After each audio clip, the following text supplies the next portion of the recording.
ஆண்டவராகிய இயேசு கிறிஸ்து நாமத்தினாலே பரிசுத்த ஆவியோடு கூட சமூகத்துக்கு நேராக ஆண்டவராகிய இயேசு கிறிஸ்து சிலுவையிலே பேசின 6ஆம் மாதத்திற்கு வருகிறோம். ஆவியானவரே, இப்பொழுதும் எனக்கு முன்னால் தகப்பனே சிலுவையில் நுழைந்த 5 வார்த்தைகளை ஆண்டவரை பேசின சகோதர சகோதரிகளை நீர்த்தாமே உங்களுடைய ஆவினாலே நிரப்பி ஆண்டவரை பேசுவதற்காக நன்றி. எப்பொழுதும் இந்த அடிமையும் ஆண்டவரை எனக்கு பின் வருகின்ற சகோதரனையும் நீர்த்தாமே உங்களுடைய ஆவினாலே நிரப்பி ஆண்டவரை உங்களுடைய வார்த்தையை தகப்பன ஆண்டவரை தகவல் நாங்கள் எந்த நோக்கத்திற்காக அந்த வார்த்தையை பேசினீரோ அதை தகவல் வெளிப்படுத்த ஆவியானவர் தமக்கு விஷயங்களாக மீட்பு மனுஷனமாக இயேசு கிறிஸ்து நாமத்தில் பிதாவே ஆமென். ஹல்லேலூயா. யோவான் 19ஆம் அதிகாரம் 30ஆம் வசனம். நம்ம நாளில் அவர் பேசின ஆண்டவராகிய இயேசு கிறிஸ்து பேசின 6வது வார்த்தையாக நாம் அதில் பார்க்கிறோம். முடிந்தது என்று சொல்லி தலையை சாய்த்து ஆவியை ஒப்பு கொடுத்தார். பிரியமானவர்களே, இந்த சிலுவையின் திட்டமானது உலக தோற்றத்துக்கு முன்னால் ஆண்டவராகிய பிதாவாகிய தேவனால் திட்டமிடப்பட்டது. அவர் திட்டமிட்டார். உலக ரட்சிப்புக்காக பிதாவாகிய தேவன் இந்த காரியத்தை திட்டமிட்டார். இந்த திட்டத்திற்கு ஒப்பு கொடுத்தவர் ஆண்டவராகிய இயேசு கிறிஸ்து. சங்கீதம் 40 வசனங்கள் 6 முதல் 8.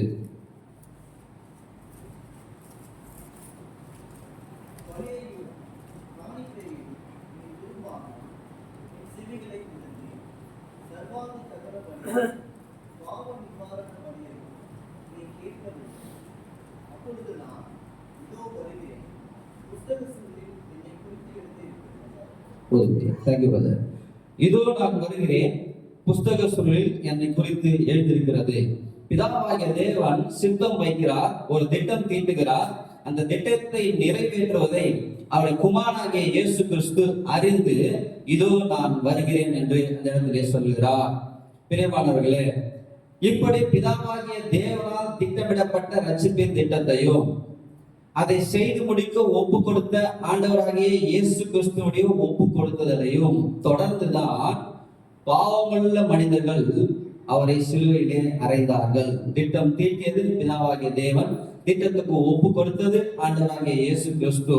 அதை செயல்படுத்தி முடித்த ஒரு கடைகளில் இருக்கிற ஒரு அம்பு போலதான் இந்த பாவமுள்ள மனிதர்கள் இருக்கிறார்கள். ஜனங்களே, எதற்காக பிதாவாகிய தேவன் இந்த காரியத்தை திட்டம் தீட்டினார் என்று நாம் அறிந்து கொள்ள ஒரு 2 வசனங்களை பார்ப்போம். யோபு 31ஆம் அதிகாரம் 33ஆம் வசனம்.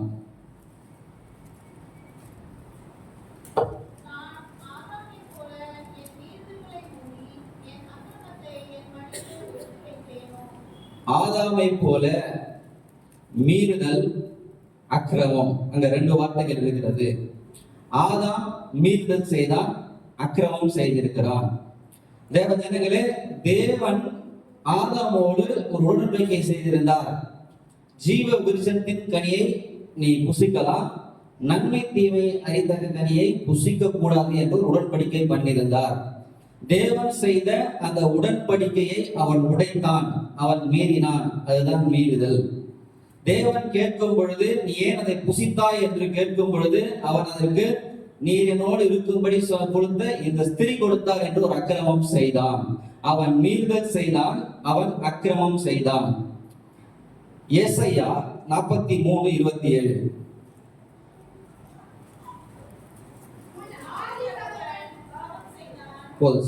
ஆதி தகப்பன் பாவம் செய்தான். ஆதி தகப்பனாகிய ஆதாம் பாவம் செய்தான். தேவ ஜனங்களே,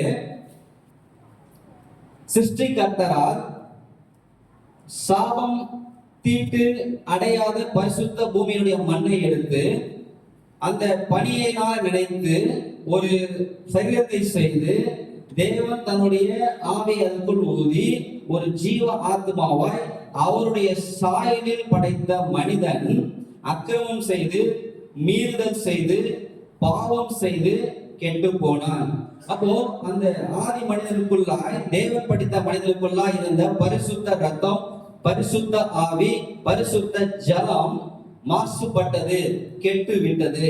இப்ப கெட்டு போன அந்த சரீரத்தில் ஓடுகின்ற ரத்தத்தையும் அந்த ஆவியையும் அந்த ஜலத்தையும் பரிசுத்தப்படுத்தி அதை ஒரு நல்ல ஒரு நிலைக்கு கொண்டு வரதான் ஆண்டவராகிய இயேசு கிறிஸ்து உலகத்தில் வந்தார். ஏனென்றால் இந்த உலகத்துல ஆதாமுடைய வழித்தோன்றலாய் பிறந்த அனைவரும் சரீரத்துக்குள்ளவும் அதே கெட்டு போன ரத்தமும் கெட்டு போன ஆவியும் கெட்டு போன ஜலமும் தான் இருக்கிறது. அப்போ அந்த மனிதனுடைய உள்ளுக்குள்ள ஓடுகின்ற இந்த ரத்தத்தை, ஆவியை, ஜலத்தை பரிசுத்தம் பண்ண ஒரு பரிசுத்தமான ஒரு ரத்தமும் பரிசுத்தமான ஆவியும் பரிசுத்தமான ஒரு ஜலமும் தேவை. அது இந்த உலகத்துல எங்க தேடினாலும் கண்டுபிடிக்க முடியாது என்றதுனாலதான் பிதாவாகிய தேவன் பரிசுத்த ஆவியினாலே மரியாதையிடத்திலே ஒரு குமாரனை கொடுத்தார். சகோதரன் ராஜ்க்கு பேசும்போது சொன்னாரு, அவங்க அந்த இயேசு கிறிஸ்துவை சுமந்தவங்களை தவிர அவங்க 2 பேருக்கு எந்த உறவு இல்லை என்று அவர் சொன்னார். ஏனென்றால் அந்த மனித சித்தத்தின் பிரகாரமாக ஒரு மனிதனாலே பிறக்கவில்லை. எந்த மனிதனிலிருந்து பிறந்தாலும் அந்த சரீரத்துக்குள்ளே கெட்டு போன ரத்தமும் கெட்டு போன ஆவியும் கெட்டு போன ஜலமும் தான் இருக்கணும்னால்தான் பிதாவாகிய தேவன் பரிசுத்த ஆவியினால கன்னி மரியாதையிலே ஒரு சரீரத்தை ஆயத்தம் பண்ணினார். அதான் நம்ம வாசிக்க முடியும், எனக்காக ஒரு சரீரத்தை நீர் ஆயத்தம் பண்ணும் என்று அவர் கேட்பார். அப்போ பிதாவாகிய தேவன் ஒரு சரீரத்தை ஆயத்தம் பண்ணினார். அந்த சரீரம் பரிசுத்த சரீரம். அந்த சரீரத்துக்குள்ள ஓடியது பரிசுத்த ரத்தம், பரிசுத்த ஆவி, பரிசுத்த ஜலம். அந்த ஆவி, ஜலம், ரத்தத்தை தான் ஆண்டவராகிய இயேசு கிறிஸ்து சிலுவையிலே சிந்தி அந்த மாசற்ற ரத்தத்தினாலே, குற்றமற்ற ரத்தத்தினாலே, அந்த மாசற்ற ஆவியினாலே, அவருக்குள் இருந்த புறப்பட்ட அந்த மாசற்ற தண்ணியினாலே இந்த மனுக்குலம் முழுவதையும் கழுவி அவர் மீட்புக்குள்ளாய் கொண்டு வந்தார். ஜனங்களை இதை ஆண்டவராகிய இயேசு கிறிஸ்து செய்து முடித்ததுதான் அவர் சொல்றாரு, முடிந்தது என்ற ஒரு ஒற்றை வார்த்தையிலே சொல்லி முடிக்கிறார். தேவ ஜனங்களே, அந்த இடத்துல சிலுவை காட்சி நம்ம பார்ப்போம். கல்வாரி சிலுவை, கல்வாரி நம்ம வந்தோம்னா அந்த இடத்துல சிலுவையை சுற்றி ரோம சேனைகள் இருக்கிறது. இயேசு கிறிஸ்துவை சிலுவையில அறிந்தவர்கள் இருக்கிறார்கள். இயேசு கிறிஸ்துவை சீடர்கள் இருக்கிறார்கள். அவர் மேல அன்பும் தரிசனம் உள்ள ஜனங்கள்லாம் சூழ்ந்து பார்த்து கொண்டிருக்கிறார்கள். அவங்க என்ன பார்க்கிறாங்கன்னு சொன்னா, சிலுவையில ஆண்டவராகிய இயேசு கிறிஸ்து எப்படி மரிக்கிறாரு, இவர் மற்ற ஜனங்கள் போலவே மற்ற மனிதர்கள் போலவே மரிக்கிறாரா இல்லையா, அதை அவங்க பார்க்கல. நிறைய பேர் அங்க பார்த்து கொண்டிருக்கிறாங்க. ஆனா இயேசு கிறிஸ்து அந்த சிலுவையில மிகுந்த கொடூரமான வலிகளையும் வேதனைகளையும் அனுபவித்து தான் அவரிடத்திலே மறைத்துக் கொண்டிருக்கிறார். அவங்க கண்களுக்கு அது மாத்திரம் தான் தெரிகிறது தேவ ஜனங்களே. ஆனால் அந்த ஆண்டவராகிய இயேசு கிறிஸ்து சிலுவையிலே மரித்துக் கொண்டிருக்கின்ற அந்த சூழ்நிலையில அந்த சராசர்களும் ஒரு மாற்றம் நிகழ்ந்து கொண்டிருந்தது. சர்வ சிருஷ்டிகளுக்குள்ளும் ஒரு மகிழ்ச்சி உண்டாகி கொண்டிருந்தது. ஏதேன் தோட்டத்திலே ஏதேன் ஏற்பட்ட சாபங்களும் இந்த பூமியுடைய தீட்டுகளும் சர்வ சிருஷ்டியின் மீது விழுந்த அந்த சாபங்கள் எல்லாம் இயேசு கிறிஸ்து ரத்தத்தினாலே நிவர்த்தியாக போகிறது. அதெல்லாம் வெளியே போக போகிறது என்பதை அவர்கள் அறியாமல் இருந்தாங்க தேவ ஜனங்களே. ஆம், அந்த சிலுவை தேவனுடைய கிரியையை தன்னிடத்திலே மறைமுகமாய் செயல்படுத்தி கொண்டிருந்தது. அந்த சிலுவையினாலதான் பாவத்தின் பிடியில, மரணத்தின் ஆதிக்கத்துல, நரகத்தினுடைய வாசல்களில இந்த ஒட்டுமொத்த மனித குலமும் விழுந்து கிடந்தது. அதை மீட்டெடுக்க இயேசு கிறிஸ்துவை அந்த சிலுவையில பாடுபட்டு கொண்டிருக்கிறார் ஜனங்களே. பாவத்தை, உலகத்தில் இருக்கிற எல்லா பாவத்தையும் அகற்ற, மரணத்தினுடைய ஆதிக்கங்களை நிர்மூலமாக்க, நரகத்தினுடைய வாசல்களை பூட்ட ஆண்டவராகிய இயேசு கிறிஸ்துவை அவர் அழிக்கப்பட்ட சிலுவையானது சிறிது சிறிதாக அணுவாக அவரை பலி வாங்கி கொண்டு இருந்தது தேவ ஜனங்களே. இயேசு கிறிஸ்து அந்த இடத்திலே பலியாகி கொண்டிருந்தார். சர்வ சிருஷ்டியையும் பரிசுத்தப்படுத்த, மனுக்குலத்தை மீட்டெடுக்க, பாவங்களை ஒழிக்க, நரகத்தின் வாசல்களை பூட்டி ஒரு நித்திய ஜீவனுக்கு வழிவாசலை ஏற்படுத்தினார். ஆண்டவராகிய இயேசு கிறிஸ்து சிலுவையிலே அங்கே மரித்துக் கொண்டிருந்தார். ஆனால் சூழ்ந்திருந்த ஜனங்கள் என்ன நினைச்சாங்கன்னு பார்க்கணும்னா, அவரை வீழ்த்திட்டோம், நமக்கு எதிராக வந்தவரை வீழ்த்திட்டோம். ரோம பேரரசும் சரி, சாத்தானும் சரி, அவங்க எல்லாம் நினைச்சாங்கன்னா நமக்கு எதிரா நம்ம அழிக்க வந்த ஒருத்தரை நம்ம அழிச்சிட்டோம் சொல்லி அவங்க ஒழிச்சிட்டோம் நினைக்கிறாங்க. ஆனா இயேசு கிறிஸ்து மறுபுறம் பார்க்கிறார், மனுக்குலம் விடுதலை அடைகிறதை பார்க்கிறார், மனுக்குலம் ரட்சிப்பு அடைகிறதை பார்க்கிறார், மனுக்குலம் மீட்டெடுக்கப்படுவதை பார்க்கிறார், பாவம் அழிக்கப்படுவதை பார்க்கிறார், மரணத்திற்கு மரணம் உண்டாகிறதை பார்க்கிறார், சாத்தானின் மேல் மனுக்குலம் ஜெயம் பெறுகிறதை பார்க்கிறார். அவருடைய ஜனங்களாக சாரையாக ஜனங்கள் பரலோகத்திலே திரள் கூட்டமாக நின்று அல்லேலூயா என்று ஆர்ப்பரிக்கின்ற அந்த காட்சிகளை எல்லாம் இயேசு கிறிஸ்து அந்த சிலுவையில மறுபுறம் இருந்து பார்த்து கொண்டிருக்கிறார். மனுஷனுடைய கண்களுக்கு ஒரு மனிதன் மரிக்கிறது தெரிகிறது. ஆனால் தேவனுடைய கண்களுக்கு பல ஆண்டுகளுக்கு பிறகு, பல ஆயிரம் ஆண்டுகளுக்கு பிறகு அந்த பரலோகத்திலே அல்லேலூயா என்று அவருடைய ஜனங்கள் ஆர்ப்பரிக்கின்ற அந்த இரைச்சலின் சத்தம் கேட்டுக் கொண்டிருக்கிற தேவனே, கர்த்தராகிய தேவனுக்கு கனமும் வல்லமையும் மகிமையும் உண்டாவதாக என்று அந்த வெளிப்படுத்தல் 19 ஜனங்கள் ஆர்ப்பரிக்கிறார்களே, அதையெல்லாம் ஆண்டவராகிய இயேசு கிறிஸ்து அங்க பார்த்து ஒரு வெற்றியின் முழக்கமாக சொன்னதுதான் முடிந்தது என்று. ஹல்லேலூயா. அவர் முடிந்தது என்று சொன்னது சாத்தானுடைய அதிகாரங்கள் முடிந்தது, பாவத்தினுடைய வல்லமைகள் முடிந்தது, மரணத்துடைய அதிகாரங்கள் முடிந்தது, பாதாளத்தினுடைய கூர் முடிந்தது என்று ஆண்டவராகிய இயேசு கிறிஸ்து சிலுவையில சிம்பாலிக்கா சொன்னதுதான் முடிந்தது என்ற வார்த்தை. ஹல்லேலூயா. இந்த வார்த்தை ஒரு ராஜா தன்னுடைய தளபதியை ஒரு போருக்கு அனுப்பும் போது அந்த தளபதி போய் எதிர்நாட்டை வீழ்த்திட்ட பிறகு தன்னுடைய ராஜாவுக்கு ஒரு மெசேஜ் அனுப்புவார், finished. ஹல்லேலூயா. அதேதான் இயேசு கிறிஸ்து சொன்னாரு, பிதாவே நீ அனுப்பின காரியத்தை எல்லாத்தையும் finish, நான் முடிச்சிட்டேன் சொன்னார். ஹல்லேலூயா. ஜனங்களே, அவர் முடிந்தது என்பது தேவனுடைய நீதியை நான் நிறைவேற்றி முடித்து விட்டேன் என்பதை நினைத்து முடித்து விட்டேன் என்பதை குறிக்கிறது. தேவ ஜனங்களே, உலகத்துடைய பாவ கடமைக்கான எல்லாருடைய கிரையும் கொடுத்து தீர்க்கப்பட்டு என்று அர்த்தம் புரியமானவர்களே. அந்த முடிந்ததிலே தேவனுக்கும் மனிதனுக்கும் இடையே இருந்த தடுப்பு சுவர்கள் உடைக்கப்பட்டது என்பதை குறிக்கிறது என்பதை குறிக்கிறது. ஆத்துமாக்கள் எல்லாம் பரலோகத்துக்கு வழிநடத்த ரட்சிப்புக்குள்ளாக வழிநடத்திக் கொண்டிருக்கிறது இந்த வார்த்தைகள்.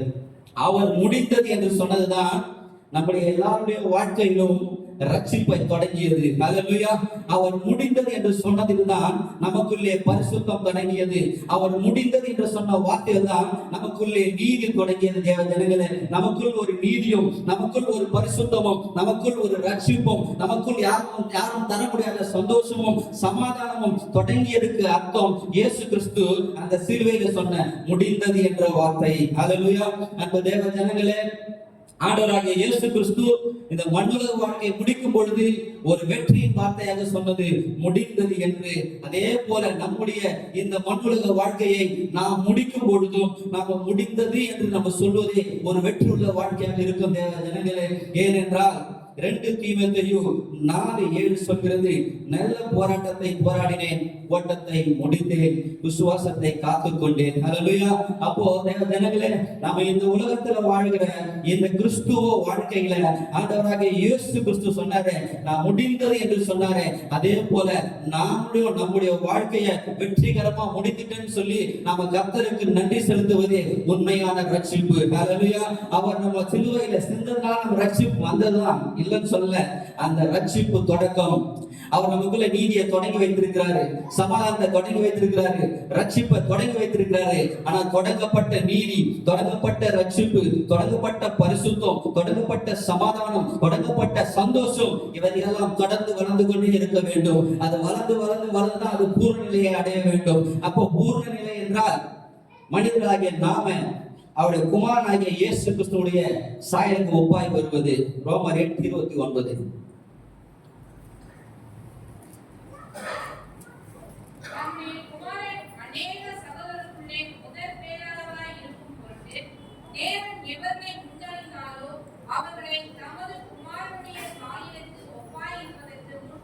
ஆமென். தேவ ஜனங்களே, ஆண்டவராகிய இயேசு கிறிஸ்து நம்மை ரட்சித்து இந்த சபையிலே கொண்டு வந்து வைத்திருக்கிறது எதற்காக என்றால் அவருடைய குமாரனின் சாயலுக்கு ஒப்பாக நம்மை மாற்ற. ஹல்லேலூயா. அப்ப நாம இருக்கிற ஒவ்வொருவரும் ஆண்டவராகிய இயேசு கிறிஸ்துவுடைய சாயலுக்கு ஒப்பாய் மாறுவதே தேவனுடைய சித்தமாக இருக்கிறது. அதுக்காக தான் பிதாவாகிய தேவன் உங்களையும் என்னையும் உலகத்திலே படைத்திருக்கிறார். அதற்காக தான் ஆண்டவராகிய இயேசு கிறிஸ்துவும் தன்னுடைய மகிமை எல்லாவற்றையும் இழந்து, தன்னுடைய அந்தஸ்து எல்லாவற்றையும் இழந்து, தன்னுடைய மேன்மைகள் எல்லாவற்றையும் இழந்து, ஒரு சர்வ சிருஷ்டிகர் என்ற ஸ்தானத்தை இழந்து, அவருக்கு எல்லாம் தேவனுக்கு சமமாக கொடுக்கப்பட்ட எல்லா அதிகாரங்களையும் இழந்து, அவர் இந்த மண்ணுலகுக்கு வந்து ஒரு அடிமை போல வாழ்ந்து கடைசி வரைக்கும் கீழ்ப்படிந்து சிலுவையில ஒரு அடிமையாக மரித்ததன் காரணம் அவரை போல உங்களையும் என்னை மாற்றுவதற்காகவே. ஹல்லேலூயா. அப்ப ஆண்டவராகிய இயேசு கிறிஸ்துவுடைய சாயலுக்கு ஒப்பாய் நாம மாறுகிறதே பூர்ணமாக அடைகின்ற நிலை. ஹல்லேலூயா. அந்த நிலைக்கு நாம வரணும். ஒருத்தரும் ஆண்டவராகிய இயேசு கிறிஸ்து சாயலுக்கு ஒப்பாய் நாம மாறணும். அந்த மாற்றங்களை தேவன் நமக்குள்ளே முற்றுமுடி அடுத்தவராக இருக்கிறார். ஆனால் அதுக்கான முயற்சிகள் நம்ம தான். ஹல்லேலூயா. ஏன்னா நிறைய பேர் சொல்றாங்களே, ரட்சிப்பு என்பது தேவனால் தான். நம்ம எவ்வளவு முயற்சி பண்ணாலும் முடியாது. ஃபர்ஸ்ட் ரட்சிப்பு கொடுக்குறாரு. அந்த ரட்சிப்பு யாரால பெற முடியாது. அது வந்து ஃப்ரீ கிஃப்ட். அது ஈவு என்று வேதம் தெளிவாக சொல்கிறது. அவருடைய ஈவுனாலே நீங்க ரட்சிக்கப்பட்டீர்கள். அவர் ஈவாக கிஃப்டாக கொடுத்தாதான் அந்த ரட்சிப்பு நமக்கு வரும். ஆனால் அதுக்கு பிறகு வேதம் சொல்கிறது ரட்சிக்கப்படுகிறீர்கள் என்ற வார்த்தை இருக்கிறது, ரட்சிக்கப்படுவீர்கள் என்ற வார்த்தை இருக்கிறது. அந்த ரட்சிக்கப்படுகிறீர்களுக்கும் நம்ம அந்த சூழ்நிலையை அடையணும்னாலும், ரட்சிக்கப்படுவீர்கள் என்ற சூழ்நிலையை அடையணும்னாலும் நாம வேத வசனத்தை வைத்து வேத வசனத்துடைய வெளிச்சத்திலே பரிசுத்த ஆவியானவர் உறுதுணையோடு கூட நடக்கும் போதுதான் நம்ம ரட்சிக்கப்பட்டு கொண்டே இருப்போம், இறுதியில ரட்சிக்கப்படுவோம். ஹல்லேலூயா. இந்த ரட்சிக்கப்பட்டு கொண்டே இருக்கிறதும் இறுதியில ரட்சிக்கப்பட போகிறதும் நாம எப்படி பரிசுத்த வேதாகமத்தை பரிசுத்த ஆவியானவரை உறுதுணை வச்சு வாழ என்பதை பொறுத்தான் இருக்கிறத தவிர இதை அவர் ஃப்ரீயா தர மாட்டார். ஹல்லேலூயா. அவர் கொடுத்த ரட்சிப்பு கடந்த கால பாவங்களுக்கு, கடந்த கால பாவங்களின் தண்டனைக்கு நம்ம விலக்கி கொடுத்ததே ரட்சிப்பு. அந்த ரட்சிப்பு மட்டும்தான் ஃப்ரீ கிஃப்ட். அதுதான் ரட்சிக்கப்பட்டீர்கள் என்று சொல்லப்படுகிறது. நம்மை அவரை போல மாற்றுவதற்காக, இயேசு கிறிஸ்துவை போல மாற்றுவதற்காகவே இயேசு கிறிஸ்து சிலுவையிலே தேவனை எல்லாவற்றையும் செய்து முடித்துதான் சொன்னாரு, முடிந்தது என்று. ஆனால் நாம அவர் அறிகின்ற அறிவிலே வளர்ந்து, அவர் மீது காட்டுகின்ற அன்பிலே வளர்ந்து, அவர் கூட இருக்கிற ஐக்கியத்திலே வளரும் பொழுது நாம் படிப்படியாக முன்னுக்கு வந்து ஆண்டவராகிய இயேசு கிறிஸ்து சாயலுக்கு ஒப்பாவோம். நம்முடைய அல்டிமேட் எய்ம் இதுதான். ஹல்லேலூயா.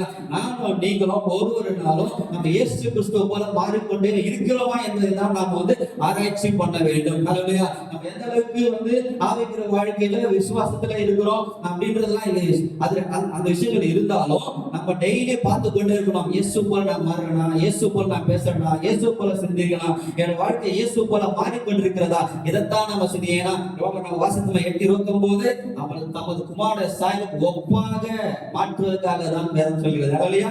அப்போ இந்த பர்பஸ் வேஸ்ட் ஆயிடும். நம்ம இயேசு போல மாறாம என்னதான் நம்ம ஒரு கிறிஸ்துவ வாழ்க்கை வாழ்ந்தாலும் இந்த வசனம் அதுக்காக தான் நம்மள முன்குறிச்சாருன்னே சொல்லுது, முன் அறிந்தாருன்னே சொல்லுது. எதுக்காக நம்ம முன் அறிந்தாலும் அதை விட்டுட்டு மத்த காரியம் நம்ம பார்க்கறது வந்து வேஸ்டா போயிடும். ஹல்லேலூயா. அதனால ஆண்டவர் நம்மை முன்னறிந்ததன் காரணம் நாம் யாவரையும் கிறிஸ்துவை போல மாற்றுவதற்கே. ஹல்லேலூயா. நம்ம யாவரையும் கிறிஸ்துவை போல மாற்றுவதற்கே கிறிஸ்து சிலுவையில் பலியானார். அதுபோல் மாற்றுவதற்கு எல்லா காரியங்களும் ஆண்டவராகிய இயேசு கிறிஸ்து சிலுவையில் செய்து முடித்தார். ஹல்லேலூயா.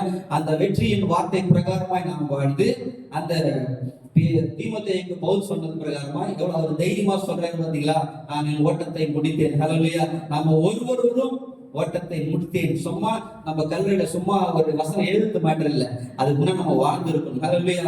என் ஓட்டத்தை முடித்தேன், அந்த நல்ல போராட்டத்தை பாடினேன், ஓட்டத்தை முடித்தேன், விசுவாசத்தை காத்துக்கொண்டேன், இது முதல் எனக்கு ஜீவகிடம் வைக்கப்பட்டிருக்கிறேன்னு சொன்ன வசனம் நம்ம ஒவ்வொரு வாழ்க்கையில மெய்ப்படட்டும். அந்த மெய்ப்படவே கிறிஸ்து சிலுவை எல்லாவற்றையும் சேர்த்து முடித்தார். தேவன் தம் வார்த்தையை ஆசீர்வதிப்பாராக. ஆமென்.